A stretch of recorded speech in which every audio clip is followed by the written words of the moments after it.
नमस्कार।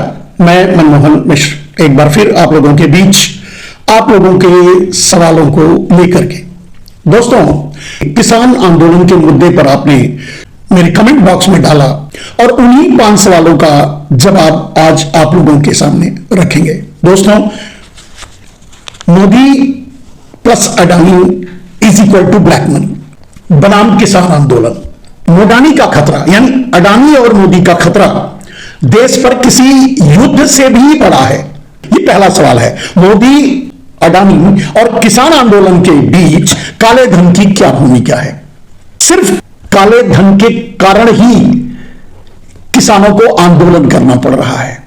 जब नरेंद्र मोदी प्रधानमंत्री बने तो उन्होंने अपने वादे के अनुसार काले धन को राष्ट्रीय संपत्ति घोषित ना करके अगर करते तो देश को मिलता। उन्होंने एसआईटी गठित कर दी, यानी काले धन को अंडरग्राउंड करने का प्लान कर लिया। अंडरग्राउंड करके उसे अपने तरीके से इस्तेमाल करने का, अपने लिए इस्तेमाल करने का, अपनी राजनीति के लिए इस्तेमाल करने का प्लान कर लिया और उन्होंने सुप्रीम कोर्ट में इस मामले को फंसा दिया। जबकि काले धन को राष्ट्रीय संपत्ति घोषित करते तो तत्काल घोषित करने के बाद ही तत्काल भारत को जितने भी पैसे, वो 300-400 लाख करोड़ का आंकड़ा दिए थे, 100-200 लाख करोड़ अगर होता तो भी आज भारत दुनिया का नंबर 1 देश होता, दुनिया पर राज कर रहा होता। अगर जितना वो प्रचारित किया उतना ना होकर के अगर 100-200 लाख करोड़ होता तो भी। लेकिन नरेंद्र मोदी ने ऐसा नहीं किया, सारे चोरों के साथ साठगांठ कर ली और उनसे मिलकर के वो वही पैसे 50-50 करवा लिए। पहली बात तो किसी के नाम, किसी काले धन के नाम को सार्वजनिक नहीं करने दिया, नहीं होने दिया, क्योंकि जब उन्होंने देखा, उनके पास लिस्ट आई तो उन्होंने देखा तो उसमें सारे ज्यादा 80% काले धन के चोर जो थे वो गुजराती थे। कुछ चोरों की बात कर रहा हूं, किसी गुजराती को इसमें बुरा नहीं लगना चाहिए। तो सारे काले धन, 80% काले धन, जितने लोग थे काले धन को जमा करने वाले विदेशों में, उसमें 80% काले धन वाले गुजराती थे। तो नरेंद्र मोदी ने जोश जोश में 3 नाम उजागर किया जिनके कारण उन्हें सुप्रीम कोर्ट में भी मुंह की खानी पड़ी। उस मैटर को दबाने के लिए नानी याद आ गई। फिर उसके बाद इन्होंने बंद लिफाफा सुप्रीम कोर्ट को दिया और बोल दिया कि हम कोई नाम उजागर नहीं करेंगे, सुप्रीम कोर्ट के कहने के बावजूद भी। चलिए, अब वहां से शुरू होता है खेल। नरेंद्र मोदी को, जिनके पास मान लीजिए कि 1000 करोड़ था तो 500 करोड़ बंटवा करके नरेंद्र मोदी ने ले लिया और वो अपने, जिनको उन्होंने सेलेक्ट किया कि ये हमारा काला धन मेंटेन करेंगे, उनको, जैसे विनोद अडानी, गौतम अडानी और दूसरे जो विदेशों में ही रहते हैं, या जैसे यहां से भाग कर गए लोग आपके और हमारी निगाह में भागे हुए हैं, वो नरेंद्र मोदी ले जाकर के वहां उनको बसाए हैं। जैसे नीरव मोदी, मेहुल चौकसी वगैरह वगैरह लोग, तो उनके नामों से ट्रांसफर करके रखवा लिया, 50-50 कर लिया। अब उस काले धन जब इनको 200 लाख करोड़, 200 लाख करोड़ अगर इनके हाथ में आ गया तो सोचिए करेंगे क्या, इसको खर्च कहां करेंगे? तो इन्होंने प्लान बनाया कि इसे भारत में अंडरग्राउंड तरीके से ला करके, और बहुत तरीके से लाए भी। बहुत तरीके से लाने का मतलब यह हुआ कि अडानी को तीसरे नंबर तक, दूसरे नंबर तक पहुंचाने का काम वो ब्लैक मनी ने ही किया। ब्लैक मनी को फेक कंपनियां बना करके, फॉल्स कंपनियां बनाकर डबल टैक्सेशन ट्रीटी देशों के जरिए भारत लाए और उसे अडानी को सौंपा और अडानी देश की इंफ्रास्ट्रक्चर को खरीदा। आप जानते हैं, ये बात कई बार बोल चुका हूं कि देश का सारा इंफ्रास्ट्रक्चर, सब कुछ अडानी खरीद चुके हैं। अब अडानी को दे दिया, खरीद दिया, ठीक है। तो काले धन को, लेकिन वो बहुत कम पैसा है, मतलब 200-300 लाख करोड़ बहुत होता है मेरे दोस्त। फिर वहां से उस पैसे को भारत ला करके खर्च करना था, एडजस्ट करना था, इन्वेस्ट करना था और उसका लाभ पूरा सिर्फ चोर गुजरातियों को मिले, इसकी व्यवस्था करनी थी। उन्होंने प्लान बनाया कि अडानी के जरिए भारत के कृषि पर कब्जा किया जाए, क्योंकि सबसे ज्यादा बड़ा अगर क्षेत्र है, आप जानते हैं 70% भारत कृषि प्रधान देश है और 70% लोग भारत में कृषि पर आधारित व्यापार करते हैं, बिजनेस करते हैं, उत्पादन करते हैं, बेचते हैं, ट्रेडिंग करते हैं, मतलब कृषि से रिलेटेड सब कुछ करते हैं। 70% हमारी इकोनॉमी, सब कुछ कृषि पर आधारित है। तो उन्होंने सोचा इस फील्ड में बहुत ज्यादा पैसे को खपाया जा सकता है, जो वहां चोरी करके रखा है उसको लेकर आए, लाने लगे। तो अडानी के जरिए ही, और फिर अडानी को पैसे दिए जहां की भारत में कोने कोने में, भारत के कोने कोने में बड़े बड़े गोडाउन साइट्स बनवाया अडानी से। और फिर उसके बाद ये तो बनाने के लिए बोल दिया, लेकिन शुरू में ही जब 2014 में आए प्रधानमंत्री बने, तो 2015 में ही पहला काम इन्होंने किया कि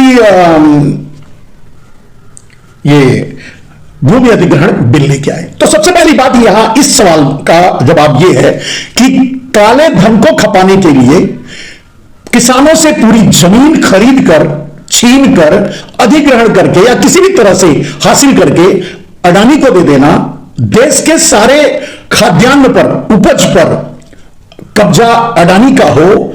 और क्योंकि यह बहुत बड़ा क्षेत्र है तो इसमें 200-300 लाख करोड़ आराम से लगाया जा सकता है और कमाया जा सकता है। प्लान कमाने का क्या था कि गोडाउन अगर अडानी का है और बनवाएंगे, बाद में बनवाए, तो किसानों से या तो जमीन छीन लेंगे, खेती खुद करेंगे और उसके अंदर गोडाउन में रखेंगे और अपने तरीके से, मनमानी तरीके से, मनमानी दामों पर देश को बेचेंगे। दूसरा क्या था कि पहले स्टेज पे देश में पूरी खरीदारी जो भी होगी खाद्यान्न की, वो अडानी करेंगे। इनडायरेक्टली सब कुछ अडानी के पास जाएगा और गोडाउन में जमा होगा और फिर वहां से ये बेच करके उससे पैसा कमाएंगे। यानी कृषि क्षेत्र पर, पूरी तरह से कृषि क्षेत्र पर पैसा लगाने का मतलब जो ब्लैक मनी था वो लगाने के लिए ही नरेंद्र मोदी पहली बार भूमि अधिग्रहण बिल लेके आए। कालांतर में वही पैसा लगाने के लिए उन्होंने 3 किसान बिल लाए, इसीलिए किसान आंदोलन पर उतरे और किसान आज भी आंदोलन कर रहे हैं। तो यह रिश्ता है ब्लैक मनी और नरेंद्र मोदी का, अडानी का और काले धन का किसानों के आंदोलन से। दूसरा सवाल, क्या भूमि अधिग्रहण बिल 2015 मोदी का किसानों से उनकी जमीन छीनने का पहला प्रयास था? बिल्कुल सही कह रहे हैं आप। नरेंद्र मोदी जब 2014 में प्रधानमंत्री बन गए, जब उनके पास काले धन की लिस्ट आ गई, जब उन्होंने सारी व्यवस्था कर ली, काले धन को अंडरग्राउंड कर लिया और जब उनके पास पैसा आ गया विदेशों में, अब वो पैसा ला करके कृषि क्षेत्र में ही खर्च किया जा सकता है। इतना माल, यानी 200-300 लाख करोड़ सिर्फ कृषि में ही लगाया जा सकता है। वही एक क्षेत्र है जहां इतनी बड़ी पूंजी खपाई जा सकती है। इसीलिए नरेंद्र मोदी ने भूमि अधिग्रहण बिल लाए। अब भूमि अधिग्रहण बिल में क्या था, थोड़े में समझा देते हैं। भूमि अधिग्रहण बिल में भी यही प्रावधान था, इसी तरह से नरेंद्र मोदी का इरादा था। उन्होंने यह प्रावधान किया था कि भूमि किसानों से ली जाएगी, किसानों को एक बड़ा लमसम मुआवजा दिया जाएगा, 2 गुना, 3 गुना, 4 गुना, ठीक है। और किसानों को 3 गुना, 4 गुना, 5 गुना, 6 गुना, 7 गुना, चाहे जितना भी मुआवजा आप दो, लेकिन किसानों से उनकी जमीन तो छीन लोगे। पहली बात, किसानों को मुआवजा आप दोगे तो सर्कल रेट से ही दोगे, और सर्कल रेट जो होता है हर जगह आप भी जानते हैं, तो वो 4 गुना 5 गुना पहले ही, जब सर्कल रेट जो रहेगा उससे 4-5 गुना बाजार में बिकता रहेगा। तो किसान अगर सरकार को ना दे, बाजार में भी बेचे, मतलब दूसरे को भी बेचे, तो उन्हें 4-5 गुना मिलेगा, क्योंकि जो सर्कल रेट होता है उससे 4-5 गुना दाम अमूमन ऊपर ही रहता है। तो नरेंद्र मोदी ने कृषि बिल में, मतलब भूमि अधिग्रहण में दिखाया कि हम तो बहुत ज्यादा दयानतदार हैं, इनको 5 गुना दे रहे हैं, 4 गुना दे रहे हैं, 7 गुना दे रहे हैं, ये ड्रामा। लेकिन सच कुछ और था। सच ये था, उसमें जो प्रोसेस थे वो सबसे ज्यादा खतरनाक थे। जो डलहौजी, अंग्रेजों के जमाने में सबसे ज्यादा जमीन छीनने का काम डलहौजी ने किया था। तो डलहौजी ने जो कानून लेके आया था, एग्जैक्टली वही कानून नरेंद्र मोदी का था कि भाई हम आपसे जमीन, किसानों से हम जमीन ले लेंगे, लेकिन किसानों को हमें बताने की जरूरत नहीं कि वो किस लिए ले रहे हैं। रोड बनाने के लिए, फैक्ट्री बनाने के लिए, इंडस्ट्रियल एरिया बनाने के लिए, क्या किस लिए ले रहे हैं? सरकारी कोई तंत्र लगाने के लिए? क्योंकि नरेंद्र मोदी का फ्यूचर में इरादा था कि सब कुछ बेचना ही है, तो वो ये कैसे कहते कि हाँ सरकारी ये लगाएंगे, सरकारी वो लगाएंगे, ये नहीं कह सकते थे। दूसरी बात, नरेंद्र मोदी किसानों से जमीन अधिग्रहण करके अडानी को देना था। अडानी उसमें खेती करता या उसमें सॉइल बनाता या उद्योग लगाता, जो भी करता, रिलेटेड उद्योग, कृषि से रिलेटेड उद्योग अगर लगाता, तो वो सारी जमीनें आम आदमी से लेकर के अडानी को देना था। यही नरेंद्र मोदी का प्लान था, क्योंकि इसीलिए नरेंद्र मोदी उस भूमि अधिग्रहण बिल में ये क्लॉज डाल दिए थे कि अगर किसानों से जमीन ली जाएगी तो जो पैसा उनको दिया जाएगा वही बस उससे ही मतलब है उनका, कि हम उस जमीन का क्या करेंगे ये नहीं बताएंगे। और किसान किसी भी अदालत में जाकर उसके विरोध में मुकदमा दायर नहीं कर सकेंगे, वापस लेने की कोशिश नहीं कर सकेंगे। और तीसरी जो बात थी कि उस जमीन पर कब हम क्या करेंगे और किसको देंगे, ये किसानों को या देश को पूछने का अधिकार नहीं होगा। यही उनकी योजना थी। अब वो योजना इसलिए थी कि सारी जमीन किसानों से, जहां से जितना उपजाऊ जमीनें हैं सब अधिग्रहण कर लेंगे। अधिग्रहण करने के बाद धीरे धीरे, पहले फिर उसके अधिग्रहण करने के बाद अडानी को दे देंगे, वहां कॉर्पोरेट फार्मिंग शुरू हो जाएगी। अगल बगल के लोग वैसे ही उनको कमजोर करने लगेंगे, उनको खाद नहीं मिलेगा, बीज नहीं मिलेगा, उनको दूसरे तरीके से सता करके उनकी भी जमीन धीरे धीरे कॉर्पोरेट फार्मिंग का विकास करेंगे, यानी अडानी फार्मिंग का विकास करेंगे। अडानी पैदा करेंगे, अडानी ही अपने गोडाउन्स में रखेंगे, अडानी ही मालिक होंगे, अडानी ही बेचेंगे, जो दाम चाहेंगे लेंगे। ये नरेंद्र मोदी की योजना थी। तो कहने का अर्थ यह है मेरे दोस्त कि आपके दूसरे का सवाल कि 2015 क्या भूमि अधिग्रहण बिल 2015 मोदी का किसानों से उनकी जमीन छीनने का पहला प्रयास था? बिल्कुल सही।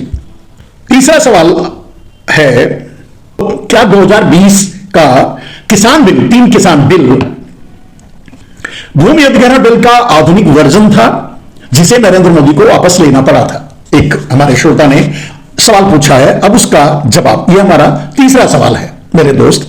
यह बिल्कुल सही बात है कि भूमि अधिग्रहण बिल जो लाया गया था उसके जरिए नरेंद्र मोदी जब जमीन छीनने में असफल हो गए तो वो पूरी प्लान से उस पर एक बहुत बड़ी टीम उन्होंने बनाई, उन्होंने अपने तरीके से उसका इन्वेस्टिगेशन किया और रिसर्च किया और फिर 3 किसान बिल लेके आए 2020 में। 2019 में जब दोबारा नरेंद्र मोदी फिर से प्रधानमंत्री बन गए दुर्भाग्य से देश के, तो 2020 में फिर से किसान बिल लेके आए। मकसद बस वही था, यानी वो भूमि अधिग्रहण बिल का न्यू वर्जन था। मकसद इसमें भी 3 किसान बिल में भी किसानों से, जहां से 3 किसान बिल भी किसानों से उनकी जमीन छीनने का ही एक षड्यंत्र था। जब तीन किसानों के बिलों के बारे में जब बात करेंगे, शॉर्ट में भी अगर आपको बता देंगे तो आप समझ जाएंगे कि नरेंद्र मोदी की योजना क्या थी। तो 3 किसान बिल भी भूमि अधिग्रहण बिल का आधुनिक वर्जन था, यह बात बिल्कुल सही है। और दूसरी, कैसे, यह जानना आपके लिए जरूरी है, क्योंकि यहीं से तो किसान आंदोलन शुरू हुआ।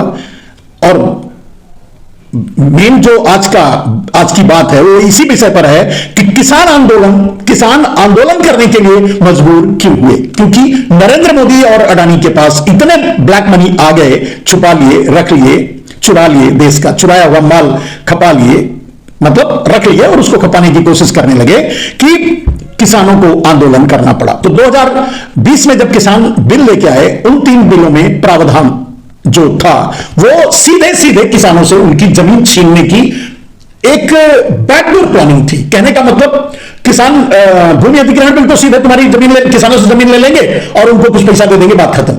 लेकिन यहां जो प्लानिंग थी वो ये थी कि धीरे धीरे किसानों का खाद्यान्न भी खरीद अपने कब्जे में कर लो, फिर उसके बाद उनकी जमीन भी कब्जे में कर लो, उन्हें बेदखल कर दो और मजदूर बना दो। यानी किसानों की जमीन छीनने की योजना का नाम ही है 3 किसान बिल, जो भूमि अधिग्रहण का न्यू वर्जन समझ लीजिए, आधुनिक वर्जन समझ लीजिए। फिर नरेंद्र मोदी ने 3 किसान बिल में क्या, अब इसको समझने के लिए आप ये समझिए आधुनिक वर्जन कैसे और वो भूमि अधिग्रहण का ही वर्जन कैसे था, कि 3 किसान बिल में उन्होंने जो, अगर ठेठ भाषा में कहें आपको समझने के लिए, अपने आप को समझाने के लिए, कि 3 किसान बिल का मतलब क्या था। पहला किसान बिल का मतलब था कि किसान अधिक से अधिक जितना भंडारण कर सकते हैं, नो लिमिट ऑफ भंडारण, किसान जितना चाहें अपने खाद्यान्न का भंडारण कर सकते हैं और जब चाहें तब बेचें। ये सामने से दिखाने के लिए, किसानों को बताने के लिए था। लेकिन सच दूसरा था। सच क्या था? किसान जैसे ही उत्पादन उनके घर में पहुंचता है, उनको मजबूरी होती है कि वो अपना कर्जा चुकाएं, अपने दूसरे और काम निपटाएं, शादी विवाह निपटाएं, तो उनको हर हाल में किसी भी कीमत पे उसी समय बेचना ही होता है। 2 महीने 4 महीने रोक लें, इससे ज्यादा नहीं रोक सकते। तो असीमित भंडारण की छूट जो नरेंद्र मोदी ने दी वो किसानों के लिए नहीं थी, वो अडानी के लिए थी। वो काम आता अडानी को कहने के लिए। देखिए कितनी सातिराना चाल चली नरेंद्र मोदी ने। सामने से तो देखने में लग रहा था कि चलो किसानों के लिए नरेंद्र मोदी ने सुविधा दे दी, किसान चाहे तो भंडारण कर। भंडारण कहां से करेंगे? उनको अगला खाद खरीदना, अगला बीज खरीदना है, वो कहां से भंडारण कर पाएंगे? तो किसान तो भंडारण नहीं करेंगे, भंडारण कौन करेगा?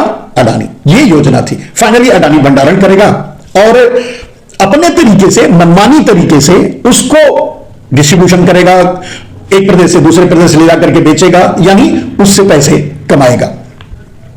तो भंडारण कितना खतरनाक था, असीमित भंडारण जो किसानों के नाम पर, किसानों को लॉलीपॉप दिखा करके अडानी को मतलब के हाथ में एक हथियार थमाया जा रहा था। उसका साइड इफेक्ट क्या था उसको समझिए। किसान भंडारण कर नहीं पाते, भंडारण को अडानी अंबानी करता। और जब आज भी आप सोच के देखिए, आज भी अगर कहीं किसी चीज का क्राइसिस होता है और सामान नहीं मिलता, महंगाई होती है, तो कहा जाता है कि जमाखोरी हो रही है। जमाखोरी मतलब भंडारण कोई दबा के रख लिया है। नरेंद्र मोदी दबाने का लाइसेंस दे रहे थे, जमाखोरी का लाइसेंस दे रहे थे अडानी को। अब सोचिए कितना खतरनाक खेल था नरेंद्र मोदी का। कहने के लिए कि चलो किसान जितना चाहे भंडारण कर सकते, वो कर नहीं सकते। असली भंडारण करने की छूट वो अडानी को देना चाहते थे। ये उनकी योजना थी। तो दोस्तों असल बात यह थी कि किसान भंडारण करने की क्षमता कभी नहीं रखता और ना आगे रख पाता, क्योंकि जैसे ही किसानों की उपज उसके हाथ में आती है, उसके सामने बहुत से खर्चे सामने खड़े होते हैं। व्यक्तिगत खर्चे, शादी विवाह दुनिया भर के, और बैंकों का कर्ज, और उधारी लेन देन, और सबसे बड़ी बात की अगले फसल की तैयारी, जिसके लिए उसको पैसे की जरूरत होती है। तो किसान कभी भी भंडारण कर नहीं सकते थे, भंडारण अडानी करता। और यही नरेंद्र मोदी की साजिश थी। भंडारण अडानी करता, यह बड़ी बात नहीं। बड़ी बात यह है कि जब अडानी भंडारण करेगा, यानी एक उद्योगपति भंडारण करेगा और उसे भंडारण करने का लाइसेंस होगा, तब वो बाजार को कितना ब्लैकमेल करेगा, किस तरह से भंडारण करके यानी माल दबा करके कितना पैसा कमाएगा, कितने दाम, किस दाम में बेचेगा, जिस सामान को चाहेगा जिस दाम में बेचेगा। यही छूट नरेंद्र मोदी अडानी को देना चाहते थे, जिसमें काले मतलब ब्लैक मनी तो उनके पास थी ही, और उसके लिए सब दुनिया भर के गोडाउन बना ही रहे थे, बना ही लिए। किसान बिल बनते बनते तो किसान बिल जब आया उस समय अडानी के सारे गोडाउन तैयार हो चुके थे। तो ये योजना थी किसान बिल का पहला पार्ट। उनका दूसरा प्रावधान था कि किसान कहीं भी ले जाकर के अपना माल बेच सकते हैं, मतलब किसानों को कहीं भी बेचने की सुविधा हो।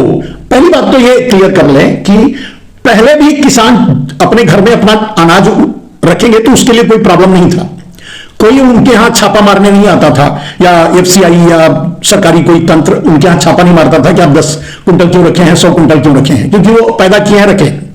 पहले भी उनको मनाही नहीं थी। बाद में मतलब भंडारण की छूट देने के नाम पर, जबकि वो उनको पहले से हासिल थी, तो भंडारण की छूट किसानों को देने के नाम पर अडानी को भंडारण की छूट देने का मतलब जमाखोरी का लाइसेंस देना था। यह सातिराना चाल थी नरेंद्र मोदी की भंडारण के नाम पे। दूसरी बात कि किसान कहीं भी ले जाकर के अपना उपज बेच सकते हैं। पहले भी किसान कहीं भी ले जाकर बेच सकते थे। ऐसा तो कुछ नहीं था कि कहीं कोई उनको मनाही थी कि आप अगर गेहूं पैदा किए हैं एक मंडी में तो दूसरे प्रदेश की मंडी में जाके आप नहीं बेच सकते, या ऐसा कुछ नहीं कर सकते, या मतलब कहीं भी बेच सकते हैं। पहले भी ऐसा कुछ प्रतिबंध नहीं था, कोई ऐसा कानून नहीं था कि एक किसान अपना अनाज दूसरे प्रदेश में नहीं बेच सकता या विदेश नहीं भेज सकता, इस तरह का कोई प्रावधान नहीं था। लेकिन नरेंद्र मोदी ने कहा कि ये किसानों के लिए ये दूसरा बिल है कि किसान कहीं भी अपना बेच सकते हैं। बात ये नहीं थी, बात ये थी कि असल बात ये थी कि अडानी जैसे जहां चाहे जो चाहे खरीदे और जहां चाहे ले जाए, ट्रांसपोर्टेशन में कोई रुकावट ना हो। यानी मान लीजिए गेहूं पैदा हुआ पंजाब में, चावल पैदा हुआ बिहार में, और चावल बिहार के लोग ज्यादा खाते हैं, गेहूं पंजाब के लोग ज्यादा खाते हैं, दोनों अडानी खरीद लेगा। ठीक है, अब गेहूं पंजाब में बहुत थोड़ा थोड़ा इंसर्ट करेगा और बढ़े हुए दाम पर बेचेगा। उसी तरह से चावल बिहार में वो बहुत कम कम बेचेगा। मार्केट में कहने का मतलब वो सामान गायब रखेगा और जो दाम चाहेगा वसूलेगा। अब वो भंडारण करने के लिए मान लो बिहार से चावल खरीदा तो उत्तर प्रदेश में ला करके डंप कर लिया अपने गोडाउन में, या उत्तर प्रदेश में और पंजाब में गेहूं खरीदा तो बिहार के गोडाउन में ले जाकर डंप कर लिया, कि कोई कुछ कर ना सके, कहीं से कहीं ले जाकर के डंप करे, अपने गोडाउन में रखे और फिर अपने दाम पर मनमानी बेचे। तो ये जो ट्रांसपोर्टेशन की सुविधा, कहीं भी ले जाकर बेच सकते हैं, ये अडानी के लिए सुविधा थी, न कि किसानों के लिए। अब उनका तीसरा बिल जो था वो था कि एक्चुअली उनका इरादा था अडानी फार्मिंग यानी कॉर्पोरेट फार्मिंग। तो कॉर्पोरेट फार्मिंग में यह कहना चाहते थे नरेंद्र मोदी तीसरे बिल में कि किसान चाहे तो किसी भी उद्योगपति से कॉन्ट्रैक्ट कर सकते हैं, या उद्योगपति किसानों से कॉन्ट्रैक्ट कर सकता है कॉन्ट्रैक्ट फार्मिंग के लिए, कि भाई जमीन में ये गेहूं बोया है तो उस गेहूं के लिए खाद बीज पानी की सुविधा थोड़ा बहुत कर्जा वो उद्योगपति देगा यानी अडानी देगा, ठीक है, और उद्योगपति देगा और उसके बदले एक तय दाम, पहले से ही तय दाम रहेगा और उसी दाम पर किसान को उस उद्योगपति को बेचना पड़ेगा। यह योजना थी नरेंद्र मोदी की।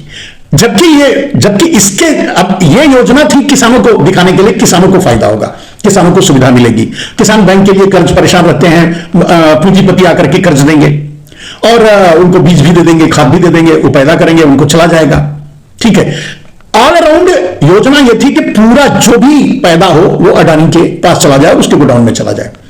तो वही बात कि जिस दाम पे चाहे वो बेचे, सबसे बड़ा खतरा। दूसरी बात कि जब पैदा करने से पहले एक रेट तय कर लेगा उद्योगपति, जब पैदा होगा तो बोलेगा हम इसी रेट में खरीदेंगे, तो किसान क्या करेंगे? किसान मान लीजिए कि 15 रुपए किलो गेहूं खरीदने का कॉन्ट्रैक्ट कर लिया और खाद बीज सब कुछ उसको दे दिया, ठीक है। अब देने के किसान को दे दिया, किसान ने पैदा कर लिया, अब उसको बोल रहा है कि भाई हम 15 रुपए में नहीं लेंगे, हम तो 12 रुपए में लेंगे, तुम्हारा गेहूं खराब है या तुम्हारा गेहूं की क्वालिटी अच्छी नहीं है, किसी भी बहाने से वो उस रेट में वो रेट देने के लिए तैयार नहीं होगा। किसान बोलेगा कि भाई आप बात किए थे, अगर उसमें नहीं लोगे तो हम क्या करेंगे। और सबसे बड़ी बात थी कि किसानों और उद्योगपतियों के बीच कोई भी लीगल बैटल होगा वो कोर्ट में नहीं जाएगा, उनको आपस में ही समझना पड़ेगा। तो अब उद्योगपति बोलेगा कि ठीक है आप हमको दे दीजिए, हम तो 12 रुपए नहीं लेंगे, वो बोलेंगे नहीं हम तो आपने 15 किया था हम 15 में बोलेंगे, तो किसी न्यायालय में भी नहीं जा सकता। दूसरी बात कि वो किसान बोलेगा नहीं हम तो किसी और को बेच देंगे, बेच दो, बाजार में कौन खरीदेगा। दूसरी बात, सबसे बड़ी बात कि बोलेगा कि ठीक है तुम बाजार में बेचने जा रहे हो तो मेरा पैसा दे दो, पैसा दे दो और अपना माल ले जाओ, जहां चाहो बेच लो, बाकी तो आप कॉन्ट्रैक्ट कर चुके हो, जब ये उत्पादन पर मेरा हक है।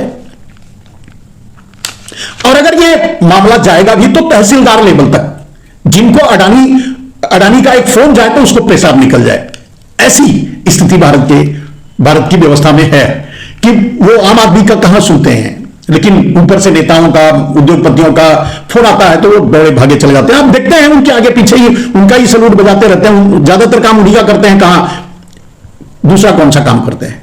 तो पूरा इरादा यह था ऑल अराउंड कि किसानों को किसी भी तरह से मनमाने दाम पर उनसे उनकी उपज खरीदी जाए, धीरे धीरे वो लचर व्यवस्था में आ जाएंगे और बाद में फाइनली वो स्टेज पर आएंगे कि वो जमीन बेच देंगे। यहां यह भी था जब किसान कॉन्ट्रैक्ट फार्मिंग पर उतर जाता तो धीरे धीरे जब उनकी जमीनें छीनना शुरू करते, उनके पास जब अनाज नहीं होता खाने के लिए बाजार में खरीदने जाते तो जो गेहूं वो 15 रुपए में किसी कॉन्ट्रैक्टर को माने उद्योगपति को बेचे हैं वही गेहूं वो 50 रुपए किलो में उनको बाजार में मिलता खाने के लिए। कहने का अर्थ यह है मेरे दोस्त कि जो योजना थी कॉर्पोरेट फार्मिंग और कॉन्ट्रैक्ट फार्मिंग या अडानी फार्मिंग को अगर आपको समझना हो तो 2 शब्दों में समझ लीजिए कि आप किसी भी टी स्टेट में चले जाइए, किसी भी फल माने सेब के बागान है वहां चले जाइए, कहीं भी चले जाइए, जो किसान थे आज वहां मजदूर हो गए। किसान जो उस जमीन के मालिक थे वो उसी इस टी स्टेट में काम करते हैं, मजदूरी करते हैं। स्टाइल वही है कॉन्ट्रैक्ट फार्मिंग यानी कॉर्पोरेट फार्मिंग का। छोटे छोटे किसान अपनी चाय उगाने की कोशिश करते थे या जो भी खेती करते थे, सरकार ने उनसे यानी अंग्रेजों ने किया, अब आज वही सरकार कर रही है।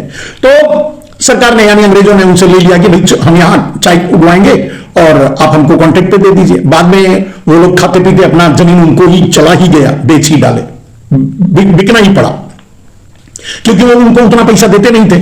धीरे धीरे वो कब्जा कर लिए और धीरे धीरे मालिक बन गए। बाद में उन्हीं की पीढ़ी दर पीढ़ी आज टी स्टेटों में मजदूर है जो कभी उस जगह के मालिक थे। यही है कॉन्ट्रैक्ट फार्मिंग का असली चेहरा, कॉर्पोरेट फार्मिंग का असली चेहरा। अब सवाल यह है कि इतना बड़ा क्षेत्र, इतने बड़ा पैसा, आप खुद सोच के देखिए, में काला धन खपाने का सबसे बड़ा आसान और सरल तरीका था। इसीलिए नरेंद्र मोदी किसानों पर हाथ डालना चाहते थे, किसानों की जमीन छीनना चाहते थे, अडानी को देना चाहते थे। लेकिन ये सब इसलिए कर रहे थे क्योंकि अडानी के पास, मोदी और अडानी के पास ब्लैक मनी थी, आ गई थी, हिस्से में मिल गई थी, ले लिए थे, जो देश को नहीं देने दिए, जो देश में नहीं लाए। समझ गए? तो कहने का अर्थ यह है मेरे दोस्त कि फिर उसके बाद किसान बिल का असली इरादा क्या है, नरेंद्र मोदी का मिशन क्या है, इसको किसान समझ गए और किसान आंदोलन के लिए बाहर निकले। 13 महीने तक किसान आंदोलन करते रहे, कहीं सुनवाई नहीं हुई। बाद में उनसे झूठ बोलकर उनको घर भेजा गया। और आज भी जब किसान उनसे उनके वादे के अनुसार वादा पूरा करने के लिए आगे आ रहे हैं तो उन पर लाठियां चलाई जा रही हैं, गोलियां बरसाई जा रही हैं, गोले बरसाए जा रहे हैं। यह सब कुछ क्यों हो रहा है मेरे दोस्त? सिर्फ काले धन के लिए, सिर्फ ब्लैक मनी को खपाने के लिए। मान लीजिए अगर वो ब्लैक मनी नहीं होती, अगर वो ब्लैक मनी सीधे राष्ट्रीय संपत्ति घोषित करके सरकार के पास आ जाती, तब तो नरेंद्र मोदी ये काम नहीं करते ना। तब तो उसे उठा के अडानी को दे करके और फिर पूरे देश की जमीन पर कब्जा करने की कोशिश नहीं करते ना। आप समझिए इस खतरनाक इंसान को। यही है नरेंद्र मोदी का असली चेहरा कि देश की पूरी जमीन, माने पूरा इंफ्रास्ट्रक्चर। इसीलिए नरेंद्र मोदी ने सारे पोर्ट पर कब्जा करवाया अडानी से। इसीलिए नरेंद्र मोदी ने सीमेंट इंडस्ट्रीज या बिजली या पानी या कोयला या दूसरी इंडस्ट्रियों पर कब्जा करवाया। इसीलिए एयरपोर्ट पर कब्जा करवाया, इसीलिए रेलवे पर कब्जा करवाया, इसीलिए रोड पर कब्जा करवाया। देश के सारे इंफ्रास्ट्रक्चर पर आज, इंफ्रास्ट्रक्चर, मिनरल्स, सब कुछ पर अडानी का कब्जा है, इसीलिए करवाया। और वो वही काला धन है जिसके जरिए नरेंद्र मोदी ये सब करवाने में सफल हो गए। कहने का अर्थ यह है कि मेरा जो आज का टैगलाइन है वो यही है कि Modi plus Adani is equal to black money versus किसान आंदोलन। किसान आंदोलन क्यों कर रहा है? अगर ब्लैक मनी नहीं होती, ब्लैक मनी सरकार के पास आ गई होती, मतलब सही रास्ते से, जिस रास्ते से आना चाहिए था सरकार के पास आ गई होती, तो नरेंद्र मोदी ये खुरापात क्यों करते? नरेंद्र मोदी के मन में यह भावना क्यों आती कि चलो पूरे देश को ही खरीद कर अडानी को दे दो, पूरे देश की जमीनी छीन लो? क्योंकि उनके पास उतना पैसा नहीं होता। तो वो कैसे करते, क्यों करते, कहां से लाते पैसे? अब वो पैसा है इनके पास, उसी पैसे को खपाने के लिए नरेंद्र मोदी 3 किसान बिल लाए थे। तो मेरे दोस्त, जो तीसरी बात थी, वो भी आपका सवाल बिल्कुल सही है कि क्या 3 किसान बिल 2020 भूमि अधिग्रहण बिल का आधुनिक वर्जन था जिसे मोदी ने वापस लिया, दिखाने के लिए इनडायरेक्टली उन्होंने लागू कर दिया। इसको कभी और दूसरे वीडियोस में बताएंगे। आज उन 5 सवालों पर केंद्रित रहेंगे। तो अब आपका चौथा सवाल है मेरे दोस्त, हमें जो कमेंट बॉक्स में मिला उसमें चौथा सवाल था कि क्या मोदी ने किसानों से उनकी जमीन छीनने की कोई और कोशिश की या कर रहे हैं? मतलब भूमि अधिग्रहण बिल के जरिए नहीं, और फिर उसके बाद 3 किसान बिल फेल हो गया, ठीक है। तो क्या इसके बाद भी नरेंद्र मोदी किसानों से उनकी जमीन छीनने की कोशिश कर रहे हैं, या कोशिश की या कर रहे हैं? यह सवाल है। नरेंद्र मोदी ने उसके बाद 3 किसान बिल के बाद भी कोशिश की या कर रहे हैं, यह सवाल है। उसका जवाब मेरे दोस्त, नरेंद्र मोदी ने किसान बिल वापस लेने का नाटक किया। किसान बिल को स्प्लिट करके, पहले तो आपने सुना होगा कि नरेंद्र मोदी ने यह अधिकार दे दिया कि सारे प्रादेशिक सरकारें अपने तरीके से किसान बिल बना सकती हैं। चलो, यह सिर्फ दिखावा था। असल बात क्या थी? असल बात यह थी मेरे दोस्त कि नरेंद्र मोदी अब किसान बिल को प्राइवेटाइजेशन के जरिए लागू करने की कोशिश की और कर रहे हैं, जिसके कारण किसान आंदोलन चल रहा है प्राइवेटाइजेशन के जरिए। कैसे, उसको समझिए। मान लीजिए पहले सारा सब कुछ अडानी को छीन कर देना था। 2 कोशिश आपको बता चुके हैं। तीसरी कि अब क्या कर रहे हैं, प्राइवेटाइजेशन। प्राइवेटाइजेशन का शिकंजा कैसे किसानों पर कसा जाएगा, कस देंगे या कस दिए, वो आपको समझ में आ जाएगा। पहली बात, अब ध्यान से सुनिए। पहली बात तो आज एमएसपी के लिए किसान फिर से नरेंद्र मोदी के ही वादे को याद दिलाने के लिए अपने घरों से निकल करके दिल्ली आना चाहते हैं, नरेंद्र मोदी से पूछना चाहते हैं, कहना चाहते हैं भाई आपने वादा किया था एमएसपी मिनिमम सपोर्टिंग प्राइस की गारंटी देने की, क्या हुआ। उसके बाद और भी बहुत सी मांगे जो सपोर्टिव मांगे थी वो तो मान ही लेंगे नरेंद्र मोदी, उसको उसमें कोई दिक्कत नहीं। मेन है एमएसपी मिनिमम सपोर्टिंग प्राइस की गारंटी, जो कि नरेंद्र मोदी दे ही नहीं सकते, क्योंकि अब सब कुछ नरेंद्र मोदी के हाथ में ही नहीं है, क्योंकि अब सब कुछ नरेंद्र मोदी खुद ही बेच चुके हैं। अब नरेंद्र मोदी जो किसान बिल लागू नहीं हुआ उसको पिछले दरवाजे से प्राइवेटाइजेशन के जरिए लागू करवा चुके हैं। उसको समझिए कैसे।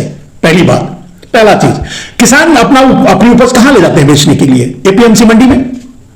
मंडी ही सारी प्राइवेटाइज हो गई और अडानी को दे दिया या दे देंगे या बेच दिया या बेच देंगे अब प्राइवेटाइजेशन के जरिए।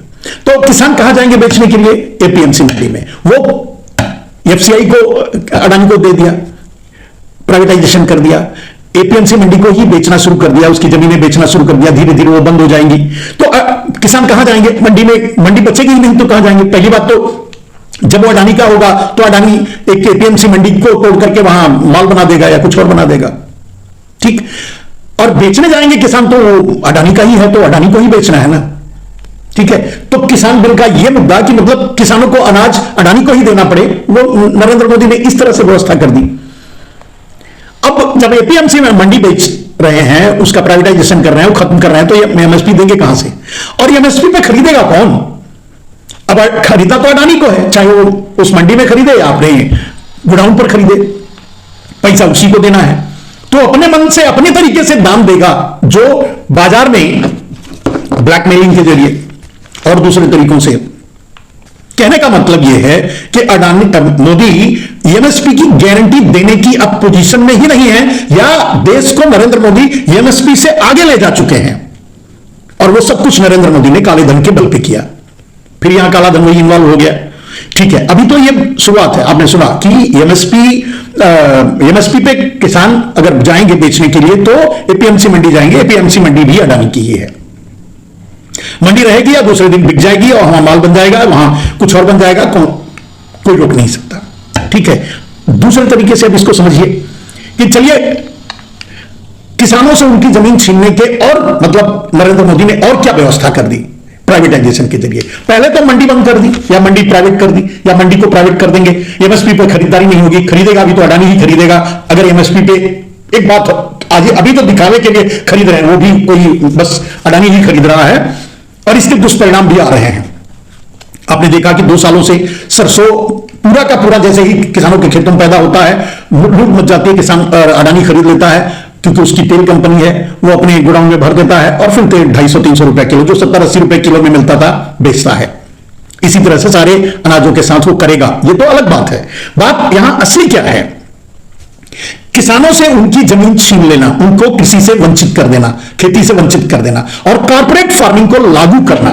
मेन तो मुद्दा यह है कि कॉर्पोरेट फार्मिंग कैसे लागू हो, यानी अडानी फार्मिंग कैसे लागू हो। उसके लिए नरेंद्र मोदी क्या करेंगे, अडानी अभी क्या करेंगे कि अडानी के पास बिजली है, अडानी बिजली काट देगा, किसानों की बिजली, टाइम जब किसानों को खेत में पानी देना होगा उसमें बिजली नहीं रहेगी। अडानी के पास खाद है, अडानी खाद वितरण ही नहीं करेगा, रोक देगा। उस समय जब खेतों में उर्वरक की जरूरत होती है नहीं देगा। आपने देखा अभी कुछ पिछले सालों में कहीं लाठियां डंडे गोली तक चली, मतलब खाद लेने के लिए, उर्वरक लेने के लिए। बिजली नहीं देगा, पानी नहीं देगा, संयंत्र नहीं देगा, मतलब ट्रैक्टर है, बुलाई निशाई या दूसरे और सामान, दूसरे संयंत्र। आजकल अगर आधुनिक की खेती लोग कर रहे हैं तो ट्रैक्टर, फिर कल्टीवेटर, फिर जो भी उसकी जरूरत होती है वो सब कुछ अडानी का है, तो अडानी नहीं देगा। अब पानी नहीं मिलेगी, बिजली नहीं मिलेगा, जब बिजली नहीं रहेगी तो पानी भी नहीं मिलेगी, पानी नहीं मिलेगी, बिजली नहीं मिलेगा, और उर्वरक नहीं मिलेगा यानी खाद, और फिर इधर बीज नहीं मिलेगा। जब ये सारी चीजें किसानों को नहीं मिलेंगी तो किसान खेती कैसे कर पाएगा। चलो किसी भी तरह से भगवान के भरोसे वो खेती कर भी लिया तो खरीदेगा कौन, फिर वही अडानी अपने मनमानी दाम पे खरीदेगा। और कितने दिन तक किसान जिंदा रहेंगे? फिर वो मजबूर हो जाएंगे, अपनी जमीन बेचेंगे। खरीदेगा कौन? अडानी, क्योंकि ब्लैक मनी खपाना है। उसी ब्लैक मनी के जरिए तो पूरे देश को खरीदना है, पूरे देश की जमीन को खरीदना है, और वो उपजाऊ जमीन को वो अडानी खरीदेगा। और यही योजना है, वो योजना कार्यान्वित हो रही है। कहने का मतलब प्राइवेटाइजेशन के जरिए नरेंद्र मोदी ने किसान बिल को लागू कर दिया। किसान बिल का मूल मकसद था कॉर्पोरेट फार्मिंग, यानी अडानी फार्मिंग, यानी कॉन्ट्रैक्ट फार्मिंग, कुल मिला के अडानी फार्मिंग। वो नरेंद्र मोदी ने प्राइवेटाइजेशन के जरिए लागू कर दिया। किसान आज भी मजबूर हैं और डिपेंड हैं अडानी पर, जैसे लोग को छोड़ दीजिए, अडानी अंबानी पर। ठीक है, कहने का मतलब किसान बिल यहां लागू हो गया। आपने पूछा कि किसान जमीन छीनने की कोशिश नरेंद्र मोदी की कर रहे हैं दिन रात, और किए या कर रहे हैं, दोनों बातें कर भी रहे हैं और कर भी चुके। प्राइवेटाइजेशन एक सबसे बड़ा हथियार है कॉर्पोरेट फार्मिंग का, लोगों से उनकी जमीन छीन करके अडानी अंबानी जैसे लोगों को दे देने का, और उसके बाद वो खेती करेंगे। अब आता है पांचवां सवाल मेरे दोस्त, पांचवां और आखिरी सवाल मेरे भाई ने डाला है, मेरे मित्र ने, मेरे पाठक ने डाला है कि किसानों का आंदोलन 2024, किसान आंदोलन 2024 क्यों? अपने वादे के अनुसार एमएसपी की गारंटी मोदी देंगे या नहीं? अगर नहीं तो आखिर क्यों? आपका अंतिम सवाल और उसका जवाब कि जो किसान आंदोलन अब चल रहा है 2024 में, क्यों चल रहा है? एमएसपी के लिए। उसका मूल मांग है एमएसपी, और यही नरेंद्र मोदी ने गारंटी दिए थे, वादा किए थे, और दुनिया भर के वादे किए थे, उसमें एमएसपी। अब एमएसपी नरेंद्र मोदी दे ही नहीं सकते क्योंकि प्राइवेटाइजेशन कर चुके हैं। बाद में उनके पास मंडियां ही नहीं होंगी खरीदने के लिए, तो कैसे गारंटी दे सकते हैं? दूसरी बात, उनका मकसद है कि किसानों को मजबूर करके उनकी जमीन अडानी को दिलवा देना, तो वो अब उस कगार पे पहुंच चुके हैं दिलवाने के। तो फिर एमएसपी की मांग मानने की क्या जरूरत है? अब रही बात, एमएसपी की गारंटी मोदी देंगे या नहीं?